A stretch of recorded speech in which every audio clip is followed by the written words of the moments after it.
Hello बच्चों, Justin study care में आपका स्वागत है। आज जो विषय करवा रहा हूँ वो विषय है क्लास 12 से होम साइंस, जिसे हम लोग हिंदी में गृह विज्ञान के नाम से भी जानते हैं, जैसा कि आपको दिख रहा होगा। आपको बता दूं, बिहार बोर्ड द्वारा जारी होम साइंस के मॉडल पेपर से सब्जेक्टिव प्रश्नों का आंसर करवा रहा हूँ। इसे आप लोग ध्यान से देखेंगे। यह प्रश्न पत्र परीक्षा के दृष्टिकोण से बहुत ही महत्वपूर्ण है। तो चलिए बिना देरी करते हुए चलते हैं प्रश्नों की ओर, देखेंगे प्रश्नों को बारी बारी से। चलिए देखते हैं क्या कह रहा है।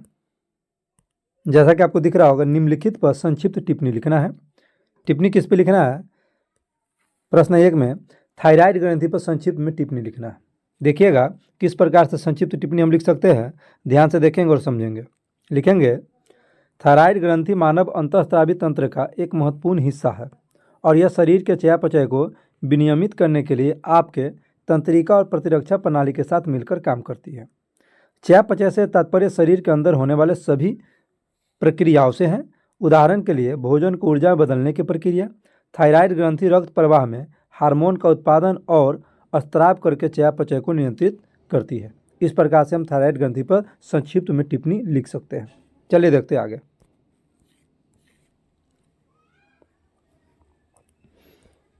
आगे क्या कह रहा है? हार्मोन्स। हार्मोन्स पर संक्षिप्त टिप्पणी हम किस प्रकार लिखेंगे, देखेंगे ध्यान से। चलिए देखेंगे आगे। हार्मोन्स पे किस प्रकार से टिप्पणी लिख सकते हैं? हार्मोन शरीर के रासायनिक संदेशवाहक। हार्मोन हमारे शरीर में रासायनिक संदेशवाहक की तरह काम करते हैं। ये छोटे छोटे अणु होते हैं जो अंतःस्रावी ग्रंथियों द्वारा स्रावित होते हैं और रक्त के माध्यम से पूरे शरीर में फैलते हैं। ये हार्मोन विभिन्न अंगों और ऊतकों को संदेश पहुंचाकर उनके कार्य को नियंत्रित करते हैं। इस प्रकार से हार्मोन्स पे हम संक्षिप्त में टिप्पणी लिख सकते हैं। ध्यान रखिएगा, इस प्रकार के जितने भी प्रश्न पूछे जाएंगे वो 2 नंबर के प्रश्न पूछे जाएंगे, ध्यान रखिएगा। चलिए आगे क्या कह रहा है? वायु प्रदूषण। चलिए देखेंगे वायु प्रदूषण पर संक्षिप्त में हम टिप्पणी किस प्रकार लिख सकते हैं, ध्यान से देखिएगा और समझिएगा। लिखेंगे, वायु प्रदूषण एक गंभीर पर्यावरणीय समस्या है, जानवरों और पौधों के स्वास्थ्य और पूरे पारिस्थितिक तंत्र को प्रभावित करती है। यह समस्या विश्व भर में फैली हुई है और इसके प्रभावों को कम करने के लिए तत्काल कार्रवाई की आवश्यकता है। आगे लिखेंगे, वायु प्रदूषण के कारण। सबसे पहला कारण औद्योगिक गतिविधियां। उद्योगों से निकलने वाले धुएं और गैसों के कारण वायु प्रदूषण होता है। आगे लिखेंगे, वाहनों का धुआं। वाहनों से निकलने वाला धुआं वायु प्रदूषण का एक प्रमुख कारण है। फिर आगे क्या लिखेंगे? जीवाश्म ईंधन का जलना। जीवाश्म ईंधन जैसे कोयला, तेल और गैस के जलने से वायु प्रदूषण होता है।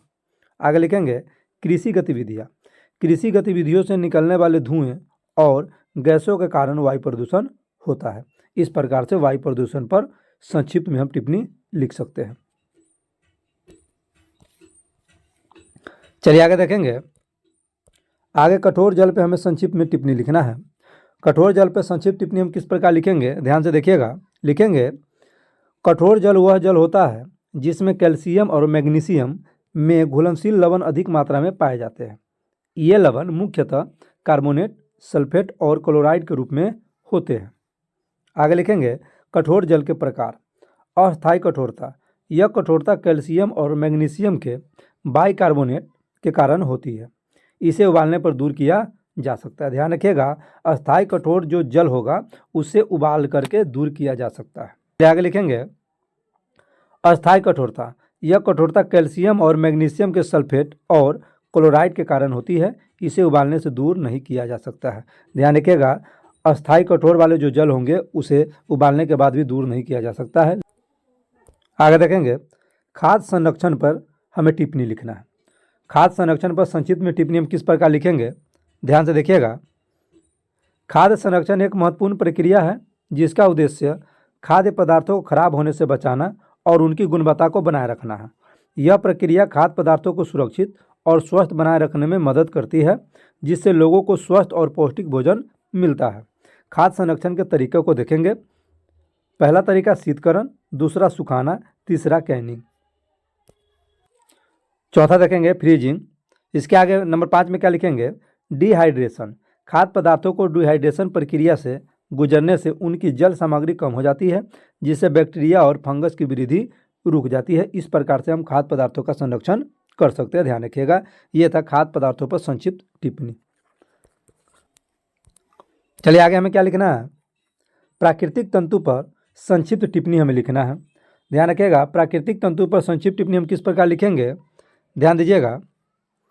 प्राकृतिक तंतु पौधों, जानवरों और खनिजों से प्राप्त होने वाले तंतु होते हैं। ये तंतु प्राकृतिक स्रोतों से प्राप्त होते हैं और विभिन्न उद्योगों में उपयोग किए जाते हैं। प्राकृतिक तंतु के प्रकार लिखेंगे, पौधे से प्राप्त तंतु कपास, जूट, सीसल, सन और पटसन आदि, ये जो है पौधों से प्राप्त होने वाले तंतु है। जानवरों से प्राप्त होने वाले तंतु लिखेंगे ऊन, रेशम और चमड़ा आदि। खनिज से प्राप्त होने वाले तंतु को लिखेंगे एस्बेस्टोस और टैल्फ आदि। इस प्रकार से प्राकृतिक तंतु पे हम संक्षिप्त टिप्पणी लिख सकते हैं, ध्यान रखिएगा। आहार आयोजन पर संक्षिप्त टिप्पणी लिखना है। हम आहार आयोजन पर संक्षिप्त टिप्पणी किस प्रकार लिख सकते हैं, ध्यान से देखिएगा। आहार आयोजन एक महत्वपूर्ण प्रक्रिया है जिसमें हम अपने दैनिक जीवन में आवश्यक पोषक तत्वों को प्राप्त करने के लिए आहार की योजना बनाते हैं। आहार आयोजन के माध्यम से हम अपने स्वास्थ्य को बेहतर बना सकते हैं और विभिन्न प्रकार की बीमारियों से बचाव कर सकते हैं। आहार आयोजन के लाभ लिखेंगे, पहला लाभ स्वास्थ्य में सुधार, दूसरा वजन प्रबंधन, तीसरा ऊर्जा में वृद्धि और चौथा में लिखेंगे बीमारियों से बचाव। इस प्रकार से आहार आयोजन का संक्षिप्त टिप्पणी हम लिख सकते हैं, ध्यान रखिएगा। आगे क्या कह रहा है, सिले सिलाए रेडीमेड वस्त्र पर संक्षिप्त टिप्पणी लिखना है। ध्यान रखिएगा, सिले सिलाए रेडीमेड वस्त्र पर किस प्रकार से हम टिप्पणी लिखेंगे, ध्यान से देखिएगा। सिले सिलाई से रेडीमेड वस्त्र एक प्रकार का वस्त्र है जो पहले से ही सिला हुआ और तैयार होता है। यह वस्त्र विभिन्न प्रकार के कपड़ों और वस्त्रों को बनाने के लिए उपयोग किया जाता है, जैसे कि कपड़े, पर्दे, तकिए और अन्य घरेलू वस्तुएं। क्या लिखेंगे, सिले सिलाई रेडीमेड वस्त्र के प्रकार। पहला में लिखेंगे कपड़े। सिले सिलाई रेडीमेड वस्त्र का उपयोग कपड़ों को बनाने के लिए किया जाता है, जैसे कि शर्ट, पैंट, स्कर्ट और ड्रेस। आगे लिखेंगे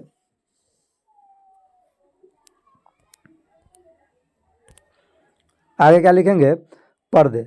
सिले सिलाई रेडीमेड वस्त्र का उपयोग पर्दों को बनाने के लिए किया जाता है जो घरों की खिड़कियों और दरवाजों को ढकने के लिए उपयोग किए जाते हैं। आगे लिखेंगे तकिया।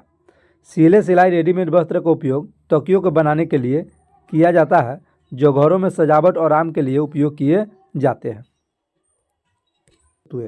सिले सिलाई रेडीमेड वस्त्र का उपयोग घरेलू वस्तुओं को बनाने के लिए किया जाता है, जैसे कि टेबल क्लॉथ, नैपकिन और पोछे इत्यादि। ध्यान रखिएगा। चलिए देखते हैं आगे।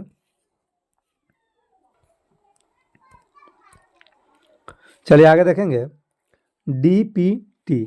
ध्यान रखिएगा, डीपीटी पर संक्षिप्त में हमें टिप्पणी लिखना है।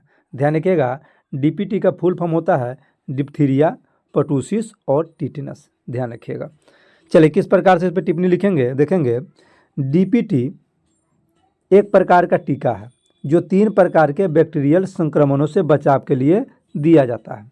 सबसे पहले डिप्थीरिया, यह एक गंभीर बैक्टीरियल संक्रमण है जो गले, नाक और फेफड़ों को प्रभावित करता है। आगे लिखेंगे पर्टूसिस, जिसे हम काली खांसी के नाम से भी जानते हैं। यह एक अत्यधिक संक्रामक बैक्टीरियल संक्रमण है जो खांसी के दौरे का कारण बनता है। आगे लिखेंगे टिटेनस, यह एक गंभीर बैक्टीरियल संक्रमण है जो मांसपेशियों को प्रभावित करता है और अक्सर घावों के माध्यम से फैलते हैं। ध्यान रखिएगा। चलिए देखते हैं आगे। आगे देखेंगे बंध्यता। बंध्यता पे हम किस प्रकार टिप्पणी लिख सकते हैं, देखिएगा ध्यान से। बंध्यता एक ऐसी स्थिति है जिसमें एक दंपति 2 साल तक नियमित रूप से संभोग करने के बावजूद गर्भ धारण करने में असमर्थ होता है। यह पुरुष या महिलाओं दोनों में ही हो सकती है। बंध्यता के प्रकार। पुरुषों में शुक्राणु की संख्या या गुणवत्ता में कमी। महिलाओं में देखेंगे अंडाशय से अंडाणु न निकलना, फैलोपियन ट्यूब में अवरोध, एंडोमेट्रियोसिस, हार्मोनल असंतुलन आदि। चलिए आगे देखेंगे। आगे हमें मानवीय संसाधन पर टिप्पणी लिखना है। देखेंगे ध्यान से, मानवीय संसाधन पर हम टिप्पणी किस प्रकार लिख सकते हैं, ध्यान से देखिएगा और समझिएगा।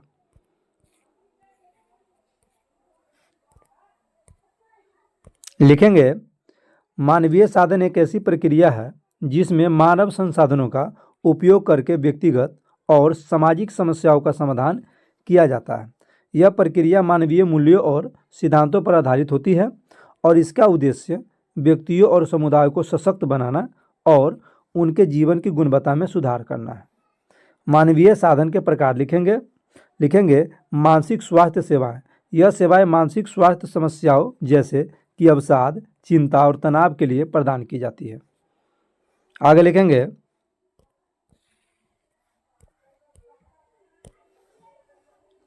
लिखेंगे, परामर्श सेवाएं। यह सेवाएं व्यक्तिगत और सामाजिक समस्याओं जैसे कि विवाह समस्याएं, पारिवारिक समस्याएं और व्यक्तिगत समस्याएं के लिए प्रदान की जाती है। आगे लिखेंगे, शिक्षा और प्रशिक्षण। यह सेवाएं व्यक्तियों और समुदाय को शिक्षा और प्रशिक्षण प्रदान करने के लिए प्रदान की जाती है। आगे क्या लिखेंगे, सामाजिक सेवाएं। यह सेवाएं व्यक्तियों और समुदायों को सामाजिक समस्याओं जैसे गरीबी, बेरोजगारी और आवास समस्याओं के लिए प्रदान की जाती है। इस प्रकार मानवीय साधनों पर ध्यान रखिएगा। इस प्रकार मानवीय साधनों पर टिप्पणी लिखेंगे, ध्यान रखिएगा।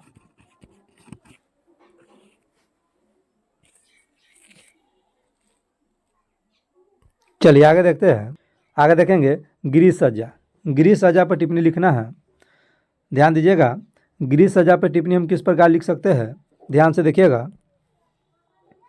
गृह सज्जा एक कला है जिसमें घर को सुंदर और आकर्षक बनाने के लिए विभिन्न प्रकार के सजावटी सामग्रियों का उपयोग किया जाता है।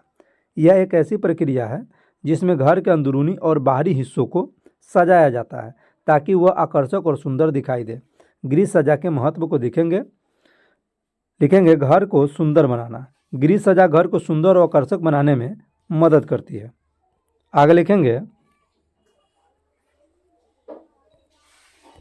आगे लिखेंगे मानसिक शांति। गृह सज्जा घर के अंदरूनी वातावरण को शांत और आरामदायक बनाने में मदद करती है। आगे और क्या लिखेंगे, आतिथ्य।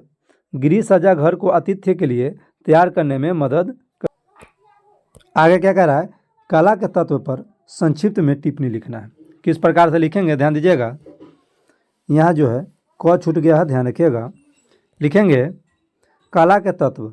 कला की रचना में उपयोग किए जाने वाले मूलभूत तत्व है। ये तत्व कला को अर्थ और सार्थकता प्रदान करते हैं। कला के तत्वों में रंग, आकार, रेखा, बनावट, स्थान और गति शामिल है। आगे लिखेंगे कला के तत्वों के प्रकार।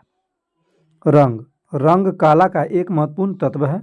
यह कला को अर्थ और सार्थकता प्रदान करता है। चलिए आगे क्या लिखेंगे, आकार कला के एक अन्य महत्वपूर्ण तत्व है। यह कला को संरचना और संतुलन प्रदान करता है। आगे लिखेंगे रेखा कला का एक महत्वपूर्ण तत्व है। यह कला को गति और ऊर्जा प्रदान करता है। आगे लिखेंगे बनावट कला के एक महत्वपूर्ण तत्व है। यह कला को स्पर्श और अनुभव प्रदान करता है। इस प्रकार से हम कला के तत्व पर टिप्पणी लिख सकते हैं। चलिए आगे देखेंगे रंग के योजना पर टिप्पणी लिखें। किस प्रकार से लिखेंगे, ध्यान दीजिएगा। रंग की योजना एक ऐसी प्रक्रिया है जिसमें रंगों का चयन और संयोजन किया जाता है ताकि वे एक दूसरे के साथ सामंजस्य बैठाएं और एक सुंदर और आकर्षक दृश्य बनाएं। रंग की योजना का उपयोग विभिन्न क्षेत्रों में किया जाता है जैसे कि चित्रकला, वास्तुकला, फैशन डिजाइन और ग्राफिक डिजाइन आदि। चलिए आगे क्या कह रहा है, भारतीय जीवन बीमा निगम पे संक्षिप्त टिप्पणी लिखना है जिसे शॉर्टकट में LIC के नाम से हम लोग जानते हैं, लाइफ इंश्योरेंस कॉरपोरेशन लिमिटेड। चलिए लिखेंगे इस पे संक्षिप्त टिप्पणी। भारतीय जीवन बीमा निगम भारत की सबसे बड़ी और सबसे पुरानी जीवन बीमा कंपनी है। इसकी स्थापना 1956 में हुई थी और यह पूरी तरह से भारत सरकार के स्वामित्व में है। LIC का उद्देश्य भारतीय नागरिकों को जीवन बीमा सुविधाएं प्राप्त करना और उनके भविष्य को सुरक्षित बनाना है। इस प्रकार से LIC पे हम संक्षिप्त टिप्पणी लिख सकते हैं। चलिए आगे देखेंगे अवसरोचित परिधान। इस पे टिप्पणी लिखेंगे। अवसरोचित परिधान एक ऐसा परिधान है जो किसी विशेष अवसर या घटना के लिए उपयुक्त होता है। यह परिधान न केवल व्यक्ति की व्यक्तिगतता को दर्शाता है बल्कि यह अवसर की गरिमा और महत्व को भी दर्शाता है। चलिए आगे देखेंगे साबुन। साबुन पे टिप्पणी किस प्रकार लिखेंगे, ध्यान से देखिएगा। साबुन एक ऐसा उत्पाद है जो हमारे दैनिक जीवन में बहुत महत्वपूर्ण भूमिका निभाता है। यह हमारे शरीर को साफ और स्वच्छ रखने में मदद करता है और हमें ताजगी और सुगंध प्रदान करता है। साबुन के लाभ को लिखेंगे स्वच्छता। साबुन हमारे शरीर को साफ और स्वच्छ रखने में मदद करता है। वहीं आगे लिखेंगे ताजगी। साबुन हमें ताजगी और सुगंध प्रदान करता है। आगे क्या लिखेंगे, बीमारियों से बचाव। साबुन हमें बीमारियों से बचाव करने में मदद करता है क्योंकि यह हमारे शरीर से कीटाणुओं और बैक्टीरिया को हटाने में मदद करता है। आगे लिखेंगे त्वचा की देखभाल। साबुन हमारी त्वचा की देखभाल करने में मदद करता है क्योंकि यह हमारी त्वचा को साफ और मुलायम बनाने में मदद करता है। इस प्रकार से साबुन पे हम संक्षिप्त टिप्पणी लिख सकते हैं।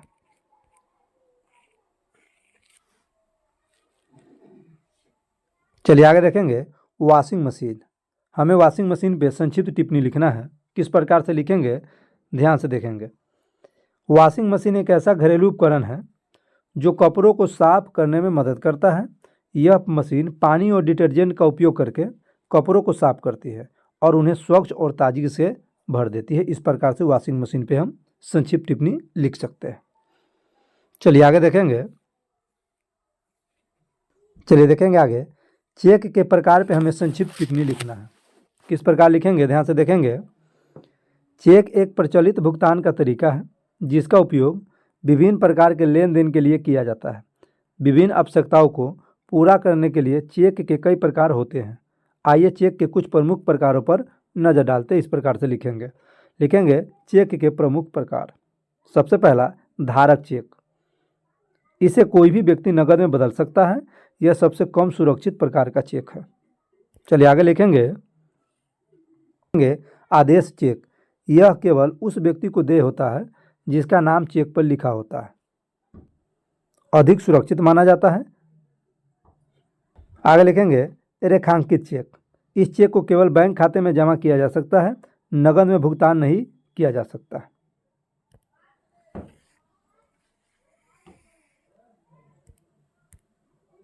आगे देखेंगे अतिथि चेक। यात्रा के दौरान सुरक्षित भुगतान के लिए उपयोग किया जाता है। इसे खोने या चोरी होने पर बदला जा सकता है। चलिए आगे लिखेंगे पोस्ट डेटेड चेक। यह चेक भविष्य की तारीख के लिए लिखा जाता है। इस तारीख से पहले इसे भुनाया नहीं जा सकता। आगे लिखेंगे स्टेल चेक। चलिए आगे क्या कह रहा है, अंतःस्रावी ग्रंथियों पर हमें संक्षिप्त टिप्पणी लिखना है। चलिए किस प्रकार लिखेंगे, ध्यान से देखेंगे। अंतःस्रावी ग्रंथि एक प्रकार की ग्रंथि है जो हमारे शरीर में हार्मोन्स का उत्पादन करती है। यह हार्मोन्स हमारे शरीर के विभिन्न कार्यों को नियंत्रित करने में मदद करते हैं, जैसे कि वृद्धि, विकास, चयापचय और प्रजनन। चलिए आगे देखेंगे क्या कर रहा है। प्रश्न संख्या 21 से लेकर 26 तक दीर्घ उत्तरीय प्रश्न है। इस कोटि के प्रत्येक प्रश्न के लिए 5 अंक निर्धारित है। किन्हीं 3 प्रश्नों का उत्तर दे। अपने प्रत्येक प्रश्नों के उत्तर लगभग 80 से 100 शब्दों में दे। एक प्रश्न के लिए 5 अंक निर्धारित किए गए हैं, अर्थात 3 प्रश्नों का जवाब देने पर हमें 15 अंक मिलेंगे। चलिए देखते हैं प्रश्न को। प्रश्न क्या कह रहा है, जल प्रदूषण क्या है, इसके कारण तथा रोकथाम के उपायों का विवरण दीजिए। चलिए देखते हैं आंसर। जल प्रदूषण एक गंभीर समस्या है जो हमारे पर्यावरण और स्वास्थ्य के लिए खतरनाक है। जल प्रदूषण के कारण और रोकथाम के उपाय निम्नलिखित है। आगे लिखेंगे जल प्रदूषण के कारण। पहला कारण औद्योगिक कचरा। औद्योगिक इकाइयों से निकलने वाले कचरे और रसायन जल स्रोतों में मिलकर जल प्रदूषण का कारण बनते हैं। कारण नंबर 2 कृषि रसायन। कृषि में उपयोग किए जाने वाले रसायन और उर्वरक जल स्रोतों में मिलकर जल प्रदूषण का कारण बनते हैं। आगे कारण क्या लिखेंगे, मानव मलमूत्र। मानव मलमूत्र और सीवेज जल स्रोतों में मिलकर जल प्रदूषण का कारण बनती है। आगे लिखेंगे प्लास्टिक कचरा। प्लास्टिक कचरा जल स्रोतों में मिलकर जल प्रदूषण का कारण बनता है। आगे लिखेंगे वाहनों का धुआं। वाहनों का धुआं जलवायु में मिलकर जल प्रदूषण का कारण बनता है। यह था जल प्रदूषण होने का कारण। अब आगे लिखेंगे जल प्रदूषण के क्या प्रभाव हो सकता है। चलिए लिखेंगे जल प्रदूषण के प्रभाव। पहला प्रभाव स्वास्थ्य समस्याएं। जल प्रदूषण से जल जनित बीमारियां जैसे कि हेपेटाइटिस, टाइफाइड और डायरिया हो सकते हैं। आगे क्या लिखेंगे जलीय जीवन की हानि। जल प्रदूषण से जलीय जीवन की हानि हो सकती है जिससे जलीय पारिस्थितिकी तंत्र को नुकसान पहुंचता है। आगे लिखेंगे कृषि उत्पादन में कमी। जल प्रदूषण से कृषि उत्पादन में कमी हो सकती है जिससे खाद्य सुरक्षा को खतरा होता है। आगे लिखेंगे आर्थिक नुकसान। जल प्रदूषण से आर्थिक नुकसान हो सकता है जैसे कि जल शुद्धिकरण की लागत में वृद्धि। चलिए अब लिखेंगे आगे लिखेंगे जल प्रदूषण की रोकथाम के उपाय। उपाय नंबर 1 जल संचयन। जल संचयन करने से जल प्रदूषण को कम किया जा सकता है। आगे लिखेंगे कचरा प्रबंधन। कचरा प्रबंधन करने से जल प्रदूषण को कम किया जा सकता है, ध्यान रखिएगा। आगे लिखेंगे वृक्षारोपण। वृक्षारोपण से जल प्रदूषण को कम किया जा सकता है, इसलिए हमें अधिक से अधिक वृक्ष लगाना चाहिए। आगे लिखेंगे जल संरक्षण। जल संरक्षण करने से जल प्रदूषण को कम किया जा सकता है। उसके आगे लिखेंगे औद्योगिक इकाइयों का नियमन। औद्योगिक इकाइयों का नियमन करने से जल प्रदूषण को कम किया जा सकता है।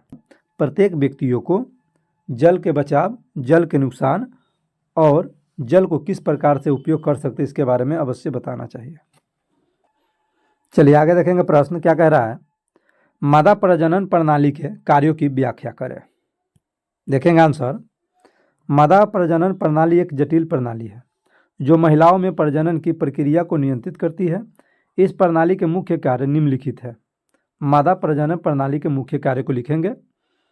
कार्य नंबर 1 अंडे का निर्माण। मादा प्रजनन प्रणाली में अंडाशय होते हैं जो अंडे का निर्माण करते हैं। आगे लिखेंगे अंडे का परिवहन। अंडाशय से निकलने के बाद अंडा फैलोपियन ट्यूब के माध्यम से गर्भाशय में पहुंचता है। उसके बाद लिखेंगे नंबर 3 में गर्भाधान। यदि अंडा शुक्राणु से मिलता है तो गर्भाधान होता है और भ्रूण का विकास शुरू होता है। आगे लिखेंगे नंबर 4 में गर्भावस्था का समर्थन। गर्भाशय भ्रूण को पोषण और सुरक्षा प्रदान करता है और गर्भावस्था के दौरान इसका विकास होता है। आगे लिखेंगे प्रसव। गर्भावस्था के अंत में गर्भाशय सिकुड़ता है और भ्रूण को जन्म देता है।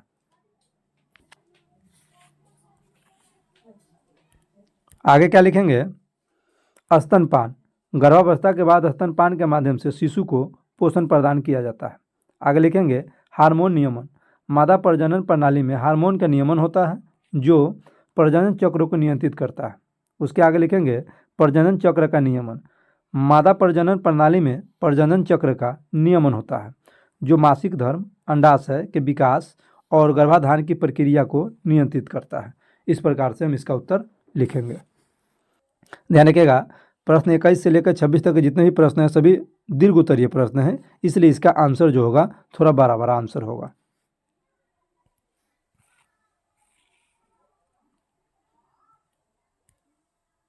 चलिए आगे प्रश्न क्या कह रहा है। पारिवारिक साधनों का वर्गीकरण प्रस्तुत कीजिए। लिखेंगे उत्तर। पारिवारिक साधनों का वर्गीकरण निम्नलिखित है। सबसे पहले पारिवारिक साधनों के प्रकार को लिखेंगे। लिखेंगे प्राकृतिक साधन। ये साधन प्राकृतिक रूप से उपलब्ध होते हैं जैसे कि जल, वायु, मिट्टी, वनस्पति आदि। नंबर 2 में क्या लिखेंगे मानव संसाधन। नंबर 2 में क्या लिखेंगे मानव साधन। ये साधन मानव द्वारा बनाए जाते हैं जैसे कि घर, स्कूल, अस्पताल आदि। आगे लिखेंगे आर्थिक साधन। ये साधन आर्थिक गतिविधियों के लिए उपयोग किए जाते हैं जैसे कि धन, संपत्ति, उद्योग आदि। चलिए आगे क्या लिखेंगे। आगे क्या लिखेंगे सांस्कृतिक साधन। ये साधन सांस्कृतिक गतिविधियों के लिए उपयोग किए जाते हैं जैसे कि कला, साहित्य, संगीत आदि। आगे लिखेंगे पारिवारिक साधनों के कार्य। लिखेंगे आवास, घर और अन्य आवासीय साधन, भोजन, खाना और अन्य भोजन संबंधी साधन, शिक्षा, स्कूल, कॉलेज और अन्य शैक्षणिक साधन, स्वास्थ्य, अस्पताल, क्लिनिक और अन्य स्वास्थ्य संबंधी साधन। आगे लिखेंगे मनोरंजन, टीवी, रेडियो, सिनेमा और अन्य मनोरंजन संबंधी साधन। आगे लिखेंगे संचार, फोन, इंटरनेट, पत्र और अन्य संचार संबंधी साधन। आगे लिखेंगे यातायात, कार, बस, ट्रेन और अन्य यातायात संबंधी साधन। चलिए आगे देखेंगे प्रश्न क्या कह रहा है। सर्दियों के कपड़ों का संग्रहण करते समय किन बातों का ध्यान रखना चाहिए? चलिए देखते हैं इसका उत्तर। सर्दियों में कपड़ों का संग्रहण करते समय निम्नलिखित बातों का ध्यान रखना चाहिए। कपड़ों को साफ करके रखें।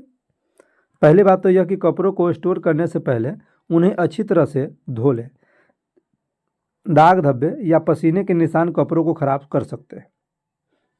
अगर किसी कपड़े पर कोई दाग है तो उसे धोने से पहले दाग हटाने वाले अच्छे प्रोडक्ट का इस्तेमाल करें।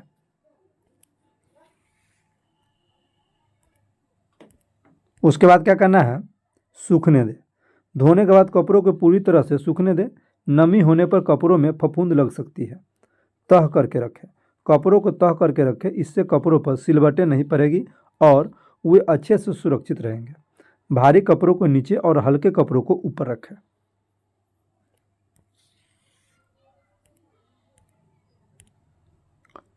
कपड़ों को सही जगह रखें।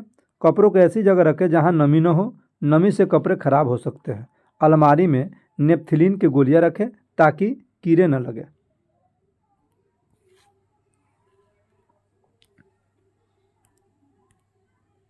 आगे लिखेंगे कपड़ों को ढक कर रखें। कपड़ों को डस्ट कवर या प्लास्टिक बैग में ढक कर रखें। इससे धूल नहीं लगेगी और कपड़े साफ रहेंगे। ऊनी कपड़ों का विशेष ध्यान रखें। ऊनी कपड़ों को मौत से बचाने के लिए उन्हें नेपथलीन की गोलियों के साथ रखें। ऊनी कपड़ों को सीधे धूप में न रखें। इन बातों का ध्यान रखकर आप अपने सर्दियों के कपड़ों को लंबे समय तक सुरक्षित रख सकते हैं और अगले साल भी नए जैसे पहन सकते हैं। ध्यान रखिएगा। इस प्रकार से लिखेंगे इसका उत्तर। चलिए आगे देखेंगे प्रश्न क्या कह रहा है। बिहार के किसी एक सुई शिल्प, जिसे कढ़ाई कला के नाम से भी जानते हैं, के विषयों में लिखना है। चलिए लिखेंगे इसका उत्तर। बिहार की सुई शिल्प कला, जिसे कढ़ाई कला भी कहा जाता है, एक पारंपरिक और महत्वपूर्ण कला है।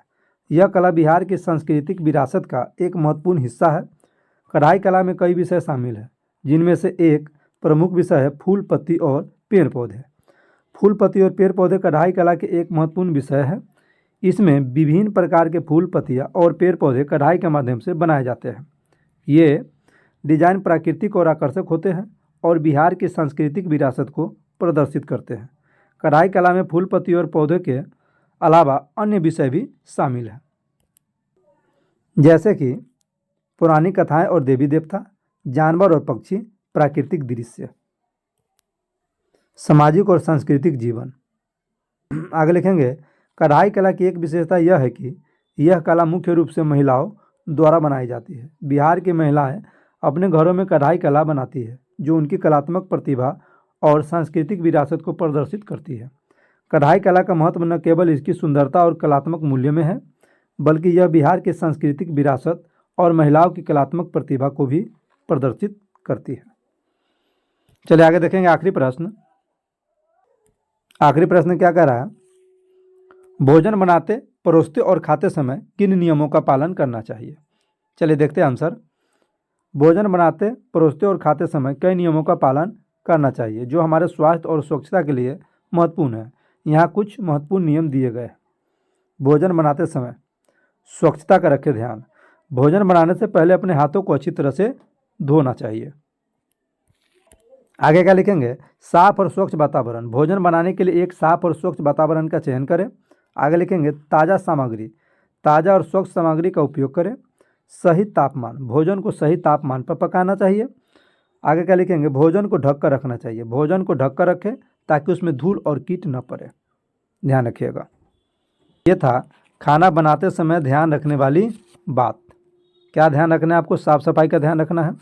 कोई भी चीज़ बनाए वो ताज़ा होना चाहिए। सही तापमान पे यानी कि सही आंच पे खाना बनना चाहिए। भोजन को ढक कर रखना चाहिए, इतना ध्यान रखना चाहिए। चलिए परोसते समय किन बातों का ध्यान रखेंगे देखते हैं। पहले स्वच्छ प्लेट अर्थात बर्तन, स्वच्छ प्लेट और बर्तन का उपयोग करें।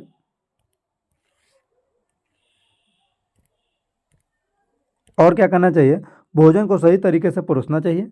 भोजन को सही तरीके से परोसे ताकि वह आकर्षक लगे। भोजन को गर्म करके परोसे, यानी कि भोजन को गर्म परोसे ताकि वह स्वादिष्ट लगे। आगे लिखेंगे भोजन के साथ पानी परोसे। भोजन के साथ पानी परोसे ताकि लोगों को पीने के लिए पानी मिल सके। चलिए, ये था भोजन परोसते समय ध्यान रखने वाली बात। चलिए अब देखेंगे खाते समय किन बातों को ध्यान रखना चाहिए। खाते समय ध्यान रखिएगा स्वच्छता का। खाने से पहले अपने हाथ को अच्छी तरह से धो लें। भोजन को धीरे धीरे खाना चाहिए। भोजन को धीरे धीरे खाएं ताकि आप उसे अच्छी तरह से चबा सकें। आगे क्या ध्यान रखेंगे, भोजन को सावधानी से खाएं। भोजन को सावधानी से खाएं ताकि आप उसे गले में न फंसाएं। आगे लिखेंगे भोजन के बाद हाथ धोना चाहिए। भोजन के बाद अपने हाथों को अच्छी तरह से धो लें। उसके बाद लिखेंगे भोजन के अवशेषों को साफ करें। भोजन के अवशेषों को साफ करें ताकि वे आपके आसपास के वातावरण को प्रदूषित ना करें। चलिए बच्चों, ध्यान रखिएगा आपने ये जो देखा ये था बिहार बोर्ड द्वारा जारी मॉडल पेपर 2025 होम साइंस का सब्जेक्टिव प्रश्नों का आंसर, जिसे आप लोग ध्यान से नोट करेंगे, देखेंगे, याद करेंगे। बहुत सारे ऐसे प्रश्न हैं जो इनमें से बहुत सारे ऐसे प्रश्न हैं जो फाइनल परीक्षा में पूछे जाएंगे।